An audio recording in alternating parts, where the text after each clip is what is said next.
Today we are with someone special, uh, Shri Priya, who has recently cleared Civil Judge Junior Division Jharkhand Judicial Services with rank 3. So we are very extremely excited to have you, ma'am. Welcome to an webinar with Law Seco. Thank you so much. Thank All you. right. Okay, as we have came here with our wonderful topic that is related with the strategies or the specific approach towards clearing the preliminary examination in judicial services. As we have seen that in the judiciary preparation culture, this has been seen that if one have to start with the preparation, he or she has to start with the mains examination, right? But somehow the aspirants forgets this notion that that preliminary exam also plays a very important role, because until and unless you clear the preliminary exam, you wouldn't be able to sit for mains examination, right? So for that, we have came here, and I believe that and for that we have so many questions lined up for you, and I believe that you will be great help to them. Sure, sure. First Okay. of all, I would like to thank Law Seco, because when I was preparing for my judiciary, we did not have such portals where we could, connect with participants and people who have cleared judiciary and know their journey. And this is a very great portal, and the things you're combining all these strategies used by people who have cleared from other states is a very good effort, because right now we do not have any such platform for judicial services in India. So this is really great. Yeah, thank you so much, ma'am, for this such a great gratitude. As yes, participants and the viewers are getting really help from these webinars. Like first of all, like my basic question, or very important question, I would like to ask, could you please tell us something about yourself, your graduation, and how many judiciaries you have appeared so far, and your Jharkhand judicial journey. Yes. Okay, first I would like to introduce myself. My name is Shri Priya. I have done my BA LLB honors from National Law School, Ranchi, and I graduated in 2018 in the month June, and thereafter presently, I'm pursuing my master's in corporate laws from National Law School, Kolkata, and I have cleared judiciary simultaneously with this degree. That is, I was pursuing masters and I was also doing my judiciary preparations, and thereafter I gave my mains and interview along with my master's degree. Coming to judiciary, when I was in my LLB days, I wasn't really sure whether I want to pursue judiciary or not. So for whole 5 years, judiciary was never been my aim. I was pursuing corporate honors in my LLB, and my whole dilemma, I can say, my whole dilemma was between whether to pursue litigation or to go for a corporate job in a firm or a company. So gradually we moved towards my final year, where there was a change in mind, and when I was about to graduate, like just 1 month was left to my graduation, and then I had a word with my parents, and thereby we decided that since lots of vacancies were going to come in 2018 and 19, so that was the apt time to appear for judicial service exam, and that was the year when I was going to graduate. So I was wondering that if I take all these exams, but I wasn't prepared at all for these exams also, because as I said that I graduated in June 2018, and there were exams lined up for November. For September we had MP 2018. For November we had Bihar. For December we had UP. For January we had Delhi. Also for December we had Haryana. So all these exams were like, vacancies were like raining cats and dogs. So So it was like, should we grab this, not grab this? I was in this dilemma because I wasn't even prepared for the exam, and the preparation time takes around 10 months to 12 months. So if I go for preparation, then all the vacancies are gone. So this was a real real dilemma for me, but finally I decided that okay, I'll take this up, because till then Jharkhand did not had come up with its notification or vacancy, and Jharkhand is my home state. So then I decided that let's take this chance. So this is how I went for judiciary, and then Jharkhand came up with the notification in around November 2018. So that till that time I had at least a few, I started working on my judiciary syllabus, and then the exam happened in May 2018, which gave me quite a time to prepare for this. So this is how I took up the Jharkhand exams. Okay, seems like you have been through a beautiful journey. As you said that you were in dilemma before a month that whether you should go for corporate or litigation or for judiciary. Yeah. Okay. Well, this was Indeed. a really challengeable journey for you, and I congratulate you for your such a good rank. Okay. So Thank let's start. Uh, Yes, so let's start with the session. Like the first and foremost question that comes in aspirants' mind that if we start with the preparing for the judiciary service examination, how and when one should start with the preliminary examination preparation? What should be the correct time, and what should be the approach you followed, and what should be the strategy you want to tell to our viewers? you.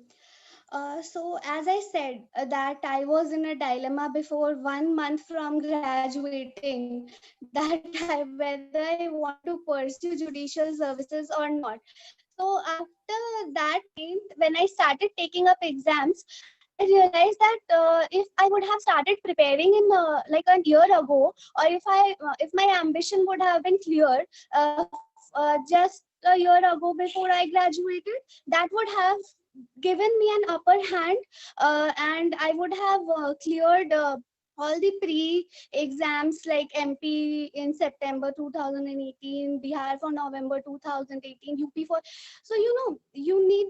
So what I would like to say, that the best time to start preparation is that you should know what you want to do beforehand, before you graduate. That is the best time to start preparing, because a when I decided that I wanted to pursue judicial services, I had already graduated. I lost library access, which from my university, which is a very important factor, which that plays a role in the preparation. Library has all sorts of books. If you want to read CRPC, they have 4 to 5 authors. For IPC, they have 4 to 5 authors. While where I live in my place in Ranchi, we do not have such law libraries or say legal libraries where I can go and access all authors' books. I'll have to buy books, and buying books thereby puts a limitation, because obviously how many authors' book will you buy? Not everyone can go to buy all authors' books. So this was one limitation. So what I would suggest is that just be clear from your LLB days itself that you want to pursue judicial services. Obviously, it is a matter of time for everyone, and it will differ, and it is subjective in nature, because when it strikes you, it is completely not in your hands. So but if you realize that you want to do it beforehand, before you are graduating, that is the best time to start preparing. uh, uh, uh, and even if you graduate and you want to prepare, so the best will be that start with the bare acts, as everyone suggests. And this is not a suggestion which is given like just like this. It is a very important suggestion. I am sure you must have heard this from all the aspirants or all the people who have cleared exams, that bare acts is the key to clear this exam. Bare acts will remain with you from the pre to mains to interview. Okay, so if you have mastered the bare acts, you will fail in none of these steps. And I'll tell you, mastering the bare acts will take you around 8 months. And that is why it is a very important procedure that one must not skip. In my case also, I feel that apart from reading the commentaries, my whole process was focused upon mastering the bare acts. For my mains also, I had not written anything exceptionally in my paper. That was all the bare acts which I had not reproduce. I'm not asking you to memorize the bare acts or write it down word by word. You should know it word by word, but understanding the bare acts, because most of the aspirants ask come to me asking that how did you memorize it, how did you memorize it. So first of all, skip that step, guys, because memorizing is not the key to this exam. For you'll have to be sure that what job you are going to pursue. You are going to become a magistrate. So think from that perspective, that okay, I am going to a magistrate. What all things will I require while I am sitting as a judge in the court? So obviously, you need to have command over procedural law, because that is the main job of a magistrate. So you need to have command over CRPC, CPC, evidence, IPC, contract. These will be the main acts you will be dealing with. Also, you don't have to have command over whole of CRPC, whole of CPC. You need to have command over those sections which you are going to be using it in the court. And the exam pattern is also such that they'll ask you those questions which is going to be useful and which they are trying to test you for, that trying to test you whether you have the aptitude to become a judge or not. And they'll ask you those questions only that will be required in the court. So you do not have to read every whole CRPC, whole CPC. Just you need to calm down. People fret that how we'll read 484 sections of CRPC and orders and 158 sections of CPC and all that. You really don't have to do that. You need to understand the concept before starting the exam, the preparation for the exam. Coming to my strategies, what strategy I used was, as I told you, I graduated in June 2018. So, but I don't wanted to miss all the other exams lined up online. So what I decided was that I'll start with the bare acts. I started with the bare acts. I started first. I made looked into previous year papers, as everybody suggests you. So I looked into previous year papers. For example, preparing for MP, I looked into previous papers for MP because I wanted to clear that. So first I went into MP papers, and I discovered a pattern in papers for Madhya Pradesh. What is the pattern? They copy most of the questions from the previous paper. Like, and I I just solved MP papers before appearing for MP, because that was just in September 2018. I wanted to have a live experience with the examination, whether I really want to pursue it or not. And that whole environment of sitting in an examination hall and taking the exam is very different from appearing for mocks. And also I went for it, although my parents suggested that just with 1 month of preparation you shouldn't go for exam. You will get all demotivated and you'll come back like you do not want to give this exam and all. So it was for 150 marks. I said that no, I'm going with a mind frame of knowing the exam. So I went there, and the cutoff went, and I was really shocked. The questions were all repeated. Okay, whatever papers I had solved, MP 2018 paper had like 50% questions were repeated from their previous paper. Okay, so I secured out of 150, 93 marks just with 1 month of preparation. So all and the cutoff for MP is, I'll tell you, is quite high. Okay, 150 marks paper is there, and that year the cutoff went 121, I suppose. So, and that was considered low cutoff for MP. Okay, because previous year MP's cutoff was 131 out of 150. So that is a very high cutoff, which is not achievable at all.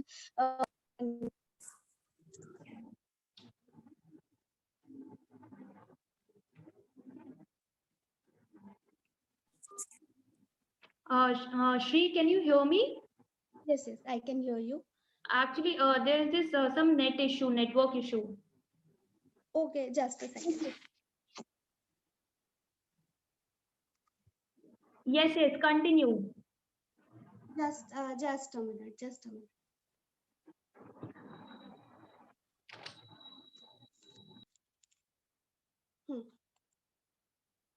Can you hear me? Yes, I can hear you. Okay. So, as I said, MP's cutoff is very high. For MP, what I realized was that you need to go through the previous year paper thoroughly for MP. Okay, it might not be true for all the states, but for MP, it is a must that you have to go through the previous paper, because again, an exam was conducted in January for MP 2019, and most of the questions were repeated from the previous year. So this was my experience with MP. As I said, my strategy was that I would go and give all these exams which were lined up for 2018. Why? Because I wanted to check my preparation for like in exams were happening in a go, like September, October, November, December. So you can check yourself that what is your preparation level right now. And ultimately my aim was Jharkhand, which was not scheduled for that year. So I was kind of prepping myself for Jharkhand before by taking all these exams, so that I can know that whether I am doing bubbling mistakes in the paper, or I am forgetting answers, or whether I have mugged up and there I could not reproduce, or whether I'm getting confused between the options. So all these things I would gain from the exams that I was continuously taking it. However, I would warn people for not to follow this step if they get demotivated too quickly, because this is demotivating. Okay, you go give a paper, you come back, you expect that you will clear it. Many people clear it. From your social media you come to know that okay, this person has cleared it. So that portion you'll have to cut off. Don't get demotivated quickly, because you where you stand in your preparation and where they stand. So that I wasn't judging myself, because I was just in 2 to 3 months of preparation while taking that exam, while other people who were clearing it had obviously given quite a lot of time to it. So that was my strategy for the pre. Right. Okay. Shri, there is some network issue from your side. If you feel like you can mute your video, if Hmm. things are not properly working, could you please check Okay. your network? Is it like Okay. fine? Okay. Just a second. Just a second. Yeah. Can we continue? Yeah, we can. All right. If you feel like you can open your video if network issue is not there, right? Okay. Fine.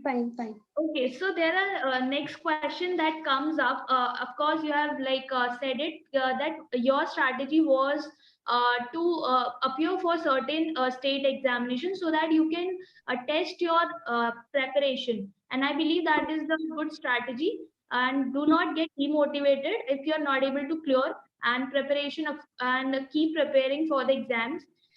Shri, second question that comes up that is coming from Rachna and Kanishk Jain. They people are asking that how to read a bare act from a perspective of preliminary examination and what sort of subject, right?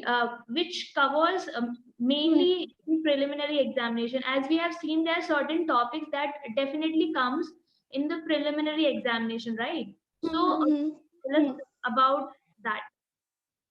Okay, so I can about reading the bare acts. What we can what I did was, obviously I told that I looked into the previous year papers, and from there I realized what sections, what provisions are important from pre perspective, because you will see a pattern in every state, be it UP, MP, Rajasthan, Delhi, or Jharkhand or Bihar, any state, you will see that a pattern is being followed and questions are being consistently asked from the same section, same provisions from the bare acts.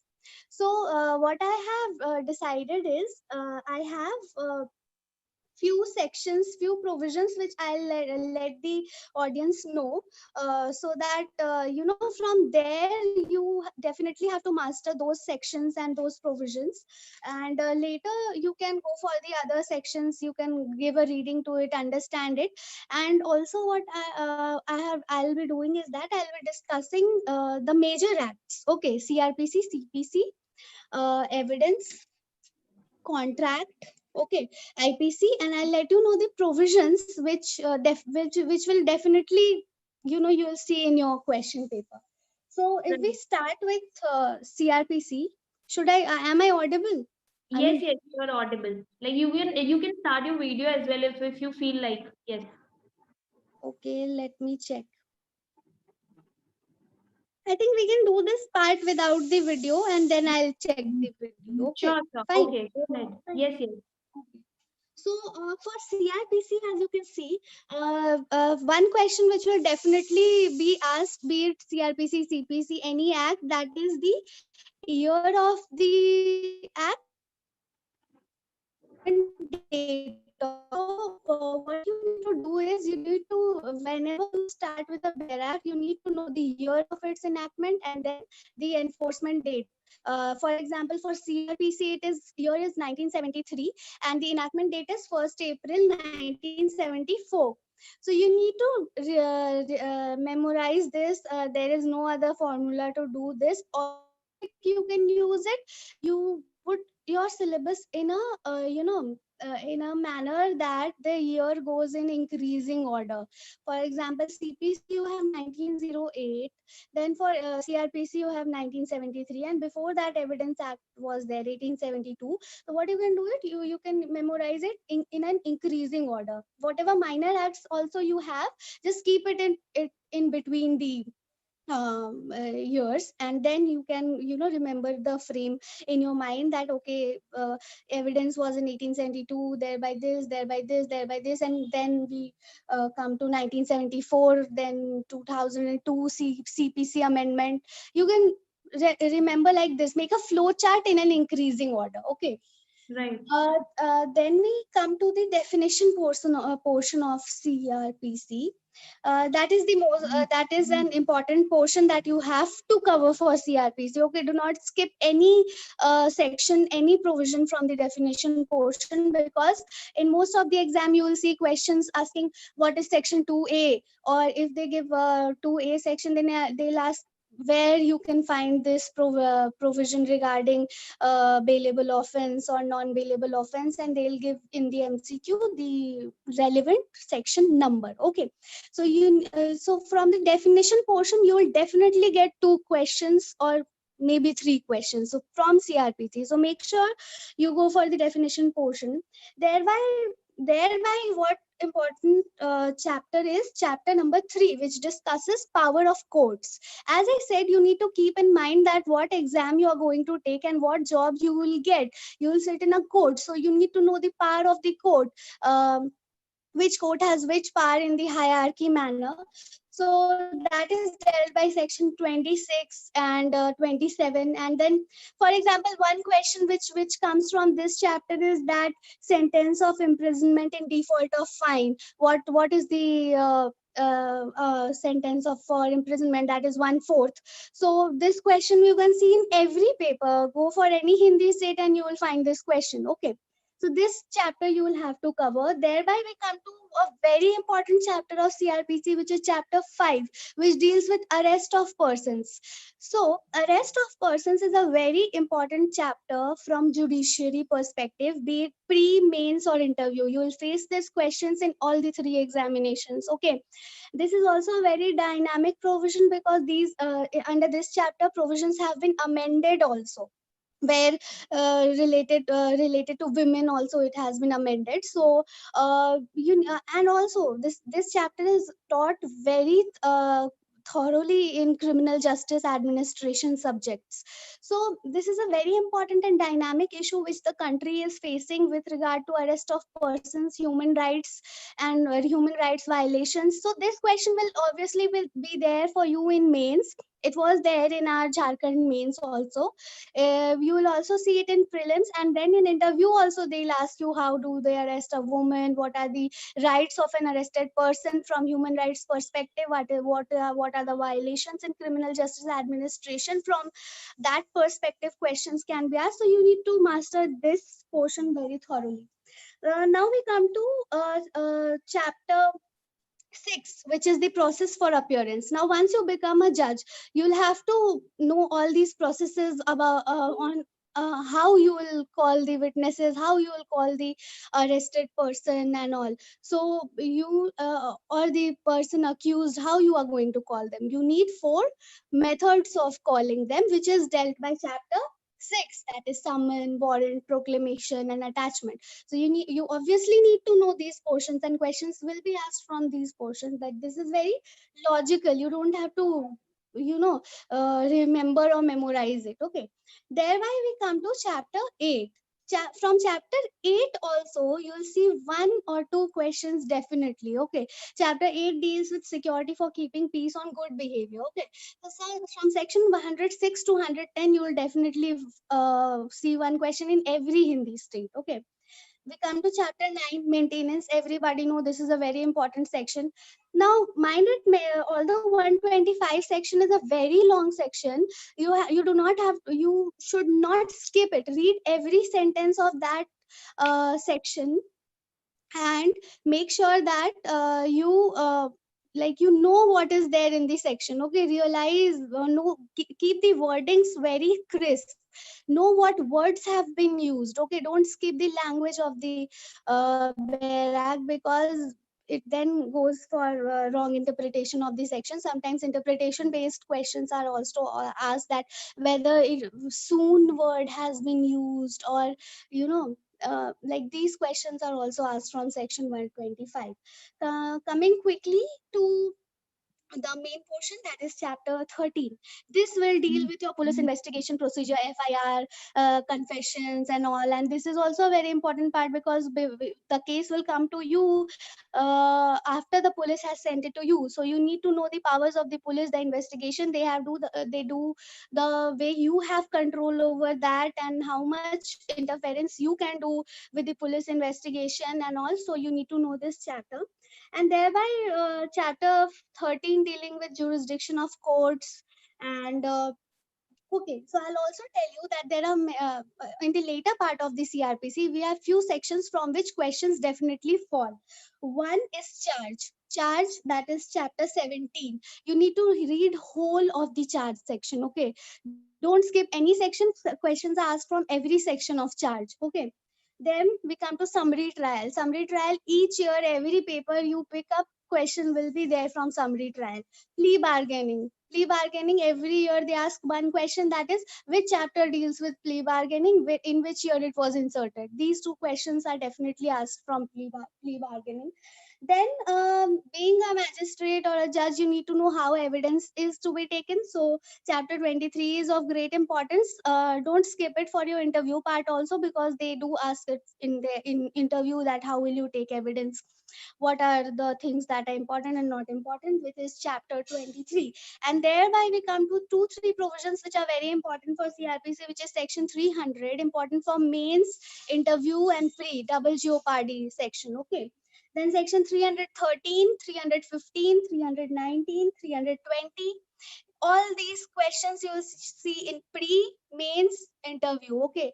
Don't skip these sections for your preparation. And finally we see few amendments made in 2018. You should not skip those sections. And so yes, this was it for CRPC. These provisions will definitely, you need to have them on your fingertips. And As I have already mentioned for pre, means, and interview portion. So yes, this was for CPC. Uh, I'll quickly tell you something, a few chapters of IPC, because IPC, it is a very big 511 sections. I'll quickly mention you the chapter numbers, which I have sorted out for you. One is chapter 2 that deals with general explanation. You know that section 34 and all, they definitely pop up in exams. And chapter 3 dealing with punishments. You need to have thorough command over it. Then chapter 4, general exception. Don't skip any section of general exception. Okay, every like 5 to 6 questions you get from general exceptions. Okay, then mains also you'll get general exceptions, and again you will get it in interview also for general exceptions. Then just naming few of them is abetment, conspiracy, sedition. You should know these, have them on your tips. Then coming to unlawful assembly, again you definitely see a question from unlawful assembly. uh, False evidence, because this can come in your court. False evidences can be given in court, so you need to know how to deal with them. Then questions relate offense relating to human body, that is chapter 16. You need to remember the chapter number also, chapter 16. Okay, what is the chapter number, what is the section number, difference between culpable homicide and murder, asked in every exam. Okay, then hurt, just chapter 16 you have to read everything, read every type of offenses that is given in chapter 16 thoroughly. Coming to finally, the most important part of IPC is chapter 17, that where we have theft, robbery, extortion, dacoity, criminal trust, criminal misappropriation. You need to have good command over this chapter also. So all the chapters that I have mentioned, 1, 2, 3, 4, 5, 6. So you are definitely getting 12 questions from these chapters. So if you master these chapters first, you'll definitely score 12 marks in IPC in your pre, and obviously for your mains also you can write answers if you have thorough command over your bare hands. Coming to evidence law is a very small act. So I cannot say that this portion is important or not important. Questions are seen from every portion of the Evidence Act. However, if you see the most important questions for Evidence Act, we see it from the later part of the Evidence Act, that is starting from 101. Burden of proof. I was asked this question in interview also. I have written this question in mains also. I have attempted this question in pre also. Okay, burden of proof is a very important chapter. Thereby, sections like section 118, witnesses, 115, stopple, privileged communication, leading questions, power of discretionary power of a judicial officer, section 165. So these questions are must for Evidence Act. Finally, let's come to CPC, your favorite favorite of every aspirant. Everybody cries over this subject, but let me tell you, this is a very simple act. Okay, let me try getting the video. Yes. Yeah. Okay. Tell me if it's blur again. Okay. So CPC is the favorite subject of every aspirant. Everybody is crying over it, how to master it, how to do it. So what I would suggest for CPC is, no, you do not have to read all the sections of CPC. Okay. What is the main crux of CPC are the orders. You need to remember the order numbers for sure. Remember all the order numbers. Okay, and the way CPC has been framed, it is like a story. You can remember it like a story. Okay, what is in order 1, 2, 3? It is all like which you frame, who are the parties, then what are the issues, how you will draft the pleadings, what will be there in then pleadings have two-part plain WS. It is all hierarchical. It is very nicely drafted, unlike the other acts that we see where one portion is somewhere else, one portion is somewhere else. But CPC has been drafted in a very good manner. So as I'm saying, one of the important sections that you must read for CPC is one, the definition portion, because from there you get questions from pre and mains for sure from the definition section. Then you have section 46, which is precept. From definition, you can quickly skip to section 46, which is precepts, which are asked for, which are asked in interviews and pre generally. Okay. Then what you have to read is arrest and detention chapter. Arrest and detention chapter is important because that is how you will go as the property, whether there is civil prison, how many months you can keep them in civil prison, and all these sections are important. Coming to commissions, commissions are also important because in that case the court forms a commission and they will go and take the evidence, collect the take evidence from the witness, collect all the required things. So this is a different procedure, so it is also important.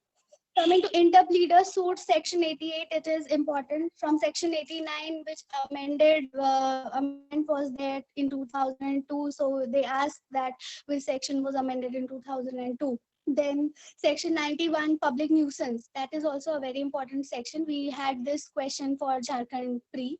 Then appeals, restitution, and then inherent power of the court. Okay, so these are the only important sections for CPC. You will not see any other question from any section. So it is, don't waste your time reading all these sections. Rather focus on all the sections that I have mentioned, and then you can give a slow reading to the other sections, but one must have command over these sections. Coming to orders, what are the important orders? Order 1 to 10 are the most important orders. You need to have command over each rule of these orders, order 1 to 10. The rest of the orders can wait. Okay, they're not important as such, and you can just give a reading and try understanding them. But when it comes to memorizing, just focus on order 1 to 10. Memorize them, understand them, whatever way you prefer doing it. And finally, coming to contract act. Contract act is also a small act. So, but if we see questions that fall from contract act is from contract 1, section 1 to 73. You need to read all the sections, all the cases, all the illustrations from first part of the contract, and second part you just have to focus on bailment and what is the definition of bailment and all. Bus for second part you can skip. You can also skip. I have never seen any question from second part of the contract act. I don't know why people waste time reading over principal, agent, and all those sections. Like few questions are there which you can obviously know from the previous year papers, and that is only repeated. So this is the strategy you can use at least. So what we gather from all this is that first focus on the main provisions, the job you are going to do, what provisions will be helpful to you, what a person who is recruiting you is expecting from you.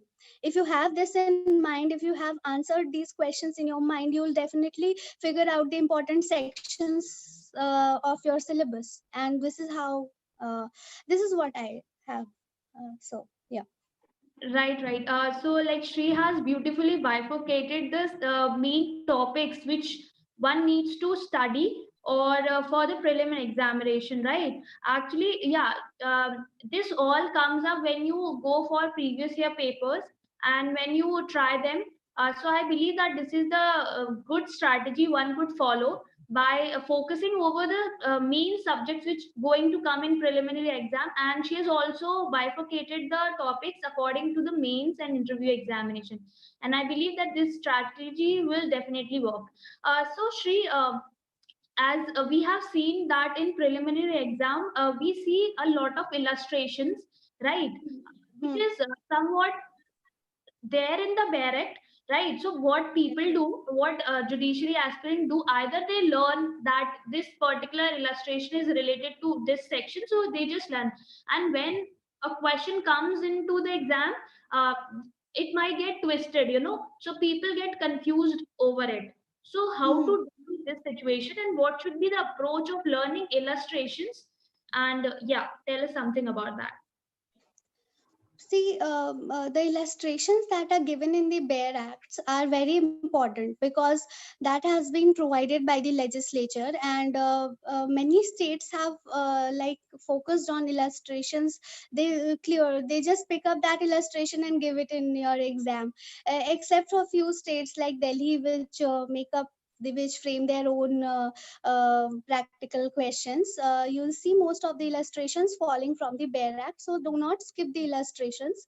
The questions are likely to come from there. Now, how to memorize illustrations? Okay, you do not have to memorize them. As I'm again re-emphasizing what I earlier said, that you need to understand the concept. Okay, if you understand the concept that, okay, what is theft?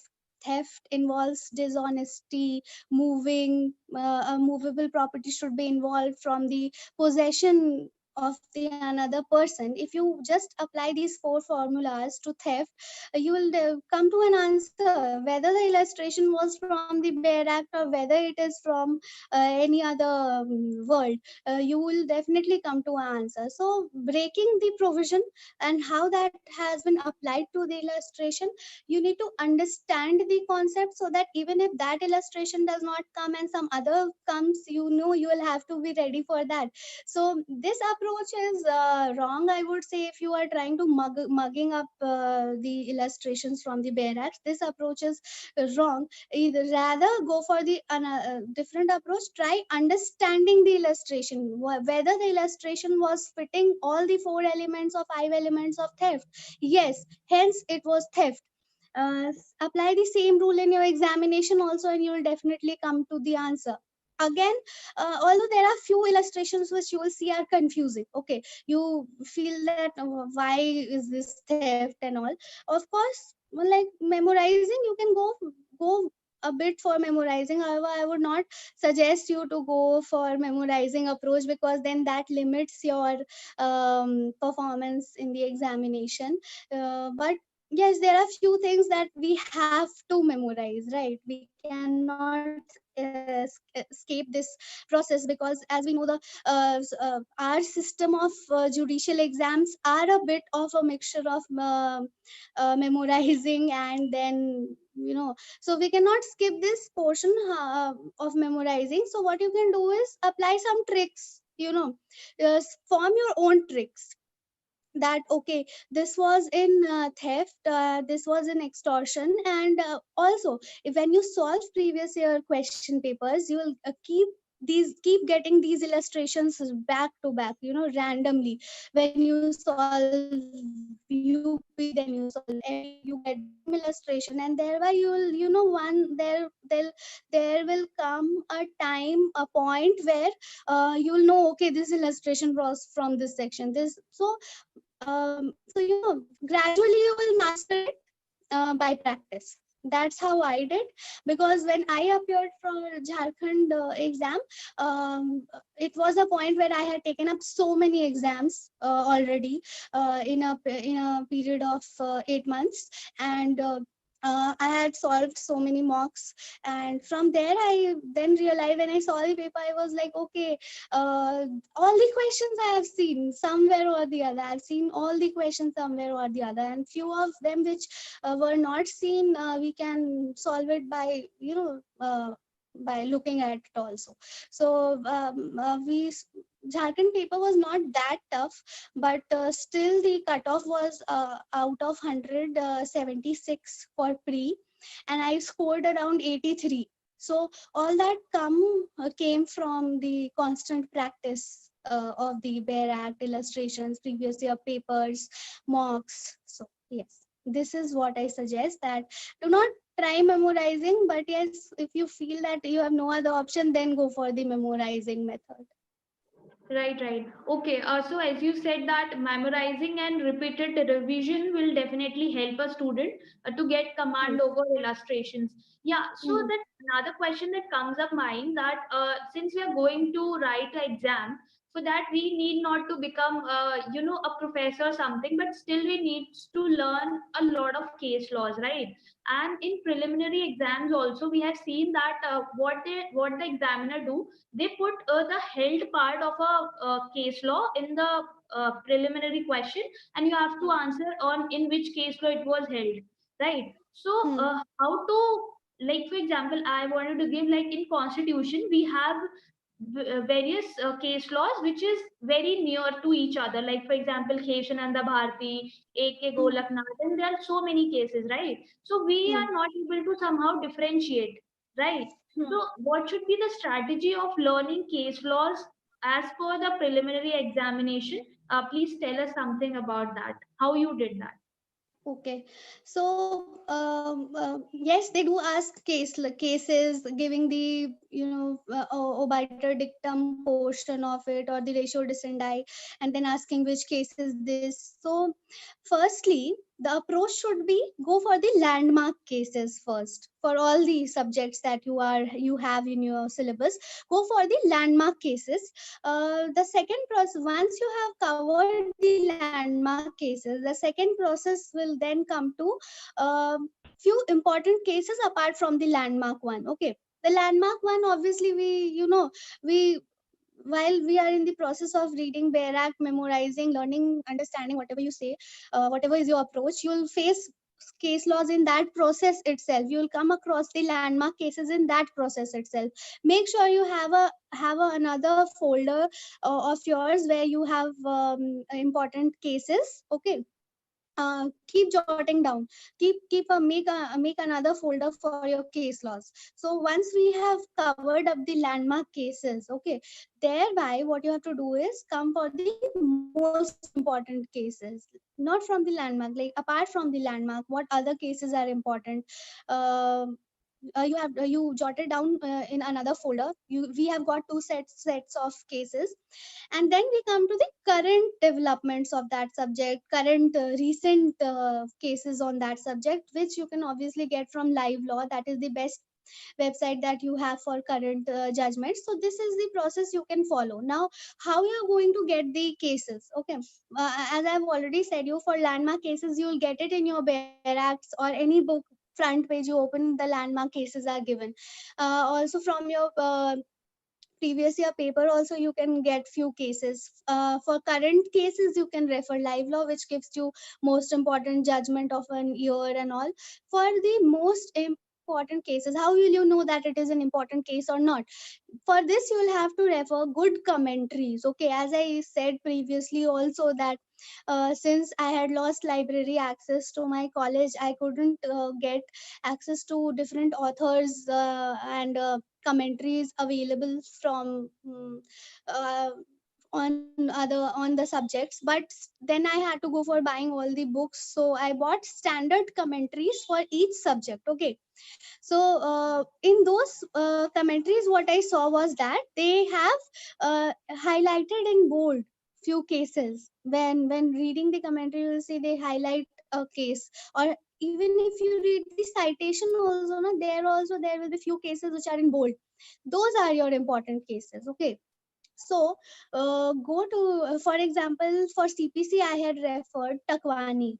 Takwani has beautifully combined the book, and they have highlighted in bold the important cases which is there apart from the landmark one. For so that made the process quite easy. But if even for evidence also, if you open Batuklal, that I had referred, Batuklal has just at length discussed important cases in its commentary.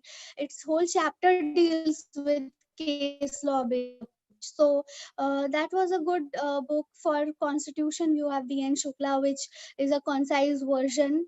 I referred that. For CRPC, I referred Kelkar, which again has dealt with important cases. So yes, this was it. And for contract, I guess you can just refer AK Jan, a very concise version of AK Jan that you get. It deals in a very great manner all the important cases. You don't have to read any fat book for contract. Right. Yes, so as you have already told us about the standard books which one needs to follow, Yes, ma'am. There's another question that is coming from the participants, that what sort of barracks one should use, whether it should be diglot or universal, and along with what you followed a standard book for IPC. Okay. So for IPC, I followed KD Gore. KD Gore is a very good book. I personally recommend that book. And for Bare Acts, although I had referred professionals, but which was without any commentary, but I have heard from other people who have cleared judiciary that Universal is a very good brand for Bare Acts. So I have few Bare Acts from Universal also, because in professionals you'll find few grammatical errors or few words are not there. So I would recommend go for Universal. And of course for IPC I referred KD Gore. uh, and what was one more question that you asked? That was related to the standard book IPC which you followed, Hmm. and yes, and for TPA, ma'am. For TPA, you have two books, Rakesh Sinha and Poonam Saxena. Okay, so what I suggest is that although Poonam Saxena is a more elaborate and a very good book for TPA, but go for Rakesh Sinha. That will be apt for your judiciary exam. That book deals with illustrations in good detail, and is a like its language is also very simpler compared to Poonam Saxena, which is a book which I would recommend to read after you read Rakesh Sinha. Okay, Okay. so as you have already told us the standard books, ma'am, the in the preliminary exam when we talk about the time management, so here Mm-hmm. my question is that how a aspirant needs to divide the time according to the subjects which is given in there, right? So like what should be the strategy one should follow? Mm-hmm. For example, in various judiciary examination, we have seen that in preliminary exam Mm-hmm. itself Mm-hmm. there is different sections. For example, language, GK, law. Mm-hmm. So what should be the ideal strategy one should follow to approach a particular question? What because what we have seen that once a student start with solving the law questions, they Mm-hmm. somehow skip the journal language, or general knowledge question. Mm-hmm. So please tell us the ideal strategy which one could follow, and what was your strategy during the preliminary exam in the examination hall? Okay. So this question is with regard to the examination hall, right? Yes, Okay. ma'am. So so for in the examination hall, once you fill up all the details, they give you time to go through the question paper. Okay. So in that, matlab, it can differ from state to state. Few states do give you time, few states do not give you time. Okay. So if they give you time, go through the paper. You realize what all questions you know. It is not a straight forget formula that go for law portion first and then attempt the GK or the language portion. Whatever portion you feel like you know that these portions you can do this quickly, because time management is the whole key. From whatever questions can score you marks, go for those questions definitely. Okay. If you are going through the paper and you see that okay, GK portions I know few questions, just go attempt them. Okay. Because all you need is to score marks, irrespective of the section that you are attempting or not attempting, the questions that you are leaving.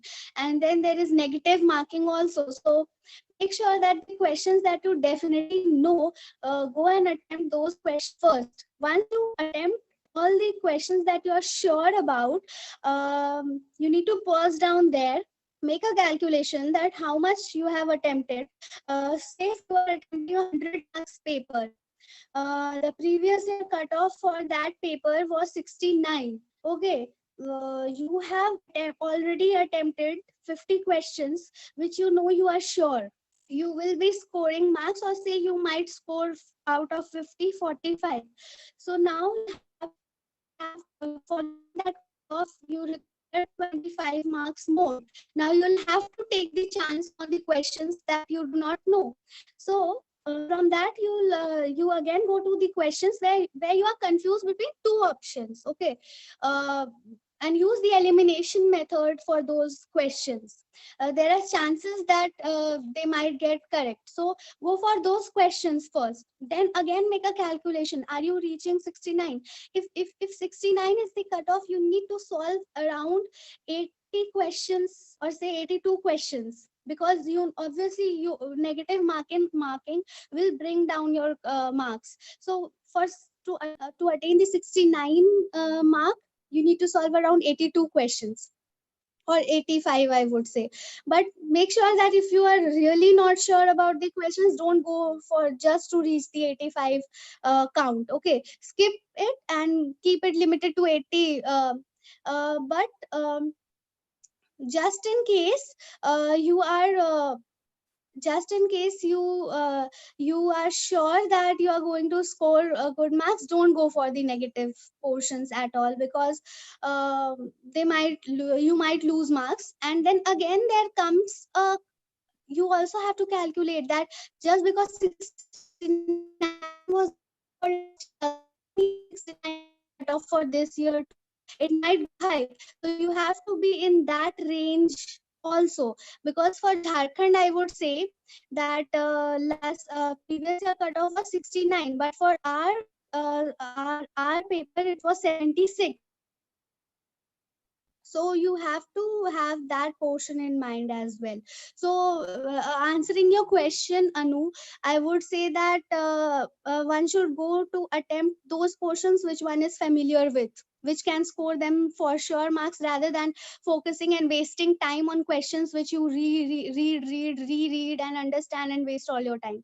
Because it's just 2 hours exam, the final score will not be on the questions that you have solved, but on your score. So yes, this is what I suggest.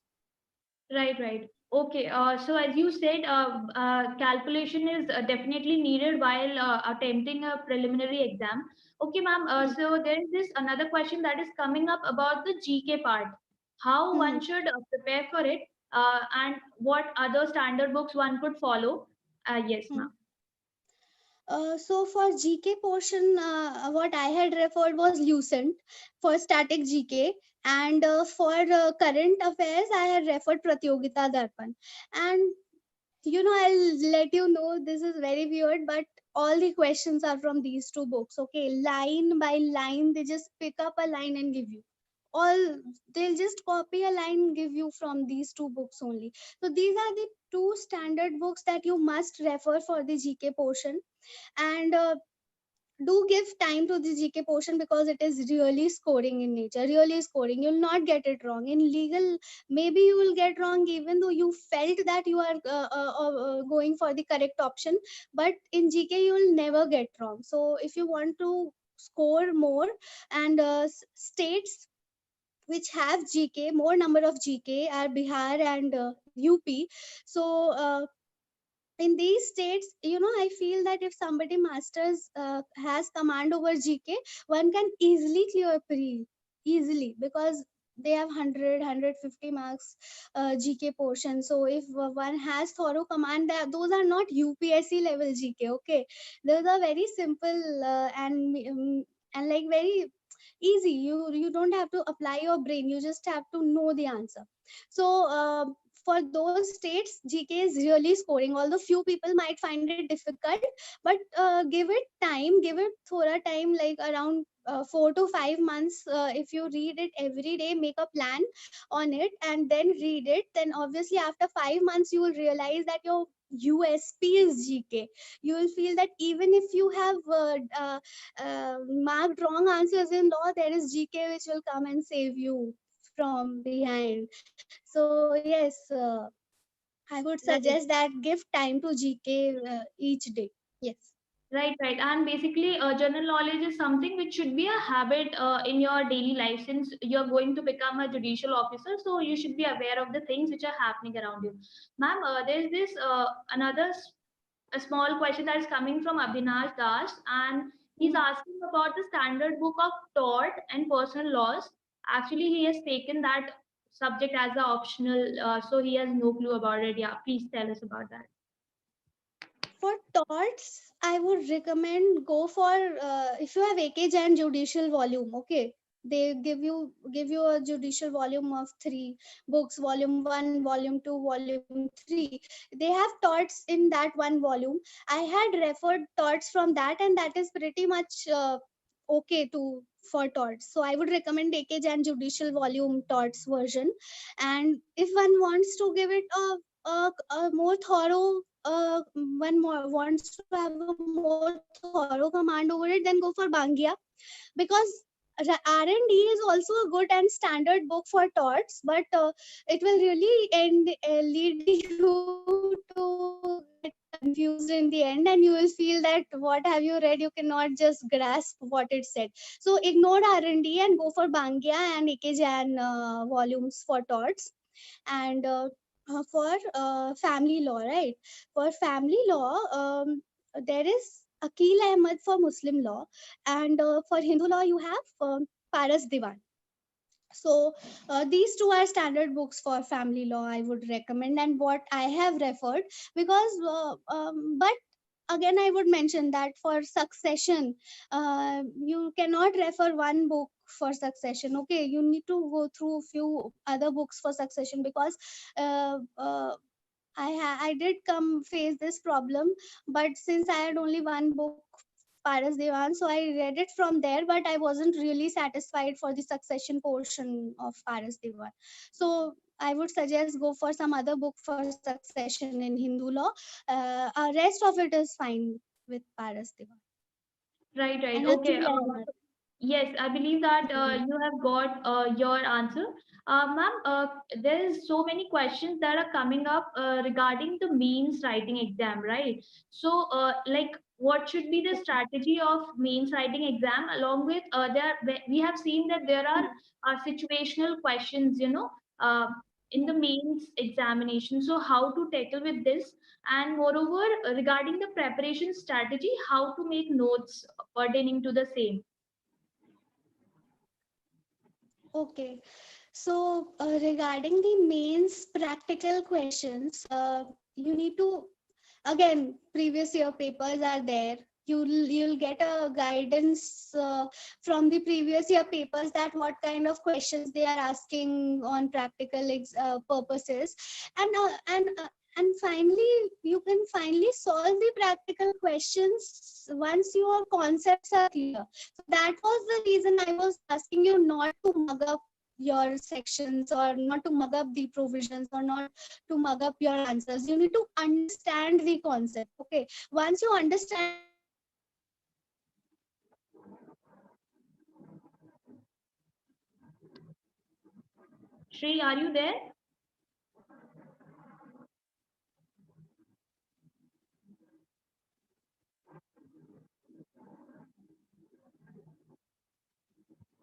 I believe that the connection has got disrupted.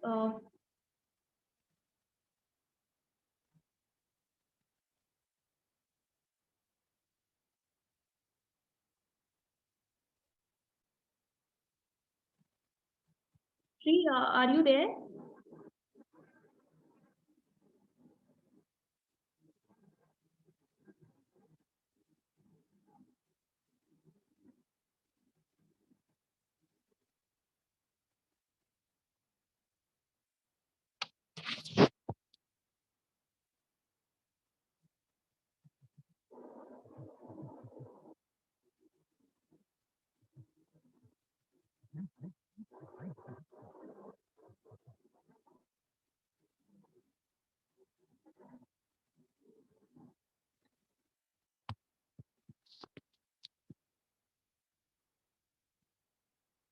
Shri, you are not audible.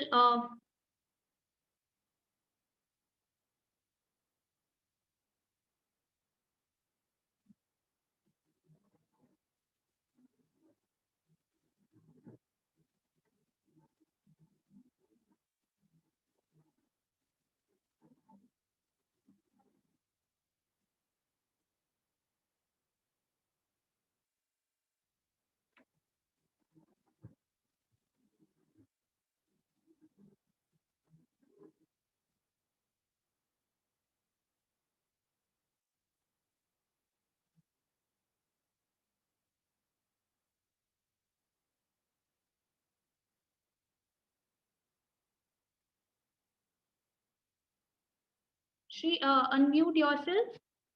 I have. Yes, Can yes. you hear me? Yeah, please go Just on. a second. Yes, yes. Yes, I I can can see you. stop my video for a few minutes. Yes, yes, you can Maybe stop I your. can stop it for a few. Actually, we have a cyclone in our area, right? That is the reason the Okay, okay. network issue is Yes, there. yes. Just a Right, right. No issue. You can continue with the audio thing. Yes, ma'am. So, what was your question? Yes, it was regarding mains, right? A So, brief. yes. So, how to start preparing for mains and how to write answers, right? So, what one can do is, am I audible? Yes, yes. Um, okay, just a minute. So, what one can do is start writing the answers right from the beginning. Okay. Uh, Start your answer writing from the beginning of your preparation so that you once you write answers now you will automatically know you'll automatically have command over the barracks because you are having a detailed study of your sections, your provisions from your commentaries. So when you'll come back to your barracks you'll find it really easier to reading the barracks because now you understand the concepts behind those provisions, because barrack language is a little bit tough. Okay, just reading it would not give you a context on what the section is trying to say and all. So the important provisions that I have mentioned for the exam, those must be studied first from the commentaries, make a note of it, then come back to your bare act, read your bare act, and that would solve your purpose for the mains. And on how to write your answers for mains, make sure you write the provision in the beginning in your introduction part. If you know the provision, obviously in the exam we do not recall, we are not able to recall all the provisions, but if we remember the provision, write it down. The first introduction portion should be of the provisions, the number dealing with the with the related practice. So say if we have a practical question, okay, we know for in our exam there was one practical question from CPC section 16. Okay, so section 16, so what I did was in my introduction paragraph I introduced section 16 first, rather than going for the yes or no part of the answer. I went for section 16 introduction, what section 16 says, deals with, what is, and the answer was in the proviso of section 16. So then I discussed the proviso. Then in my third paragraph I came to the main answer of my yes and no, and was my reason for my answer. So this is how I dealt with practical questions. Also I kept my word count quite low because like I had answered this in just 4 paragraphs, nothing more. 4 paragraphs in my font size takes me 2 pages. So this was what I had strategized, writing small, crisp, to the point answers from first introducing the provision, thereby coming to my answer for practical questions for me. Okay, so yeah, for the main strategy as well, she has clearly stated about the things which one needs to mention. And did you told us about the notes making? How one could start with the notes making? Yes, as I said that the provisions which I have pointed out, which are the most important provisions, one should make notes on those provisions, or the way they are making notes can be in the format they will be writing answers in the exam. So that could also be a practice session for the people. Like if you are practicing right from the very beginning, the method in which you are going to write the answer in the exam, you'll save time in the examination hall. You'll not have to frame answers that this is how I am going to write. You'll already know the answer, and there are chances that 40% questions do match from the important sections. So yes, for example, for CPC, we surely know that res judicata is going to come for the mains exam. So why not prepare an answer on res judicata beforehand, and you know what you are going to write one after the another. For IPC also, you already know that culpable homicide and murder will be there either in a practical form or in a, or in a direct question form. So why not prepare it beforehand so you don't waste time and have time for other questions in which you are stuck. So this is what I would suggest for means answer writing. Right. So as you said that by looking at previous year papers, we can start with the making preparation of mains examination. Right. True. And yes, one more thing like I liked about it that you can prepare your answers beforehand so that you will not waste your time, by finalizing that what you're going to write in mains examination. So that Hmm. strategy will definitely work. Hmm. If the last, like we have taken so many questions as of now, so Hmm. could you please tell us a 1 month before strategy for cracking a preliminary exam? What sort of questions one could practice before 1 month, and what should be the routine of an aspirant that one should follow prior 1 month? Okay, prior to 1 month of your pre-exam, what you need to do is solve papers as much as you can.